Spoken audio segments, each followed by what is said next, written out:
तो ये मिमिक्री में कभी रोमांस किया? Welcome back from the break लॉजिस आप देख रहे हैं सुपर ओवर। अच्छा वैसे हासे नाल हासा रह गया शफात भाई जेड़ी गल फंबलिंग चुना जो खोलो निकल गई है ऐदे थे रोशनी थे पाओ तो बड़ी गालियां पड़ती हैं सर मिमिक्री में तो रोमांस करते हुए तो फिर लाते भी पड़नी है। काहल आदमी कहता रोशनी पाओ ये तो नेरा करी था कहता रोशनी। और अंधेरे की बात नहीं करना, उसमें से ऑडियो लीक होती है। अच्छा वैसे ऑडियो तो याद आया जेड़ी आजकल ऑडियो मार्केट जा रही ने एडिटिंग दा सिस्टम है या वन गो ही हुई है? शफात वो जो ऑडियो लीक हुई ना उसकी तो डबिंग करके सुनाओ। वो आवाज निकाल सकते हो? खुदा का नहीं निकाल सकते। अच्छा शर्माओ नहीं, पारी आवाज रहने दो, दूजी आवाज खड़ के बता दो।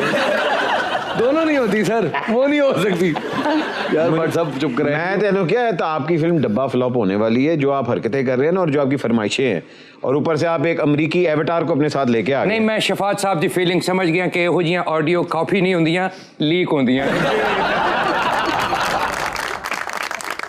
ये सूट कितना पुराना है? ये इनसे भी 6 साल। ये असली राजकुमार दा है। उन्होंने दे मरण तो पहले उन्होंने मामू ने 23 साल पहले भेजे। उनको भी कई साल पहले का प्यास है। ये बहुत कीमती सूट है जी। सीटी मारो खुद ही जिस्म पे आ जाती है। सूटे का कुत्ता